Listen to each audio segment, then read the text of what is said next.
Hello everyone, and thank you for joining me on another episode of Oxygen Pharma powered by MKLAW. Today's topic is a good one, due diligence. How to do your due diligence when you're buying a pharmacy so that whatever you think you're buying is what you're actually buying. Stay tuned.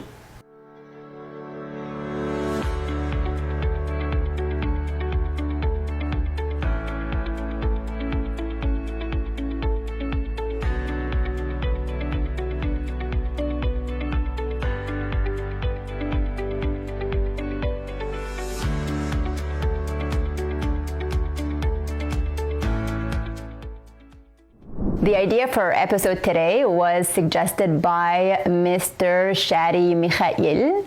He's a pharmacist. He owns a few pharmacies in the GTA, and he's currently managing Blair Court Pharmacy.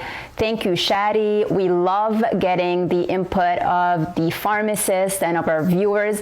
If anybody has any idea as to what they would like me to discuss on these episodes, please email me. My email is below, and I'll make sure to cover it on the next few episodes. So thank you again, Shadi. You have a purchase and sale agreement that was signed by all parties. Maybe you even waived your financing, and now it's time for your due diligence. You go to visit the pharmacy for the first time. What are you looking for? One of the things that you are looking for is the waiving of the copay.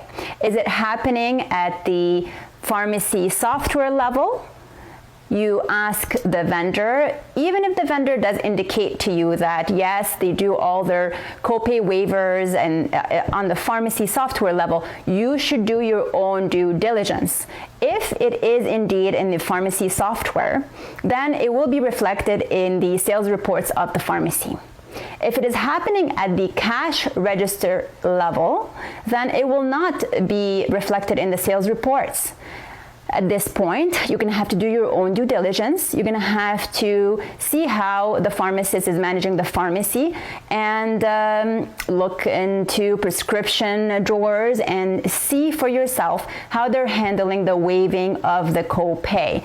And so I do recommend that you do your own due diligence, even if, let's say, the vendors indicate otherwise. It's your responsibility to figure out what is happening in the pharmacy and what is reflected in the sales reports and what is not. Number 2 is the wholesaler purchase reports versus what is being dispensed at the pharmacy. You need to print the wholesaler purchase reports and compare them to what is being dispensed at the pharmacy and what is indicated in the financial statements as the cost of goods sold. You need to also do your own spot audit on expensive items sold at the pharmacy, such as test strips and expensive inhalers.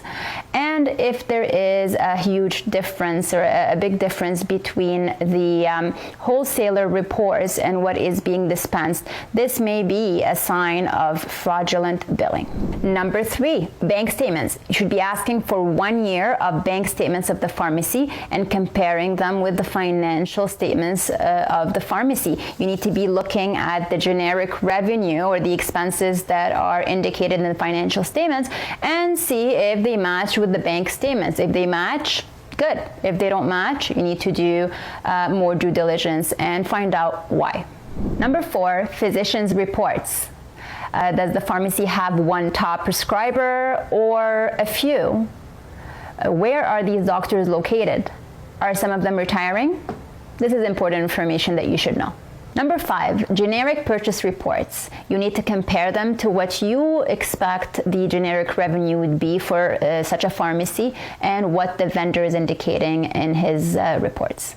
Gross profit statements. Do they match what you expect from the fee markup, the generic revenue, and the front shop margin? Number 7, professional services. How many med checks does the pharmacy do, and can you keep up with that? What about COVID? What about COVID revenue? Vaccinations, testing. Revenue from COVID should be taken out of the equation because it's temporary and it's not going to last forever. Number 8, this is an interesting one, the delivering log.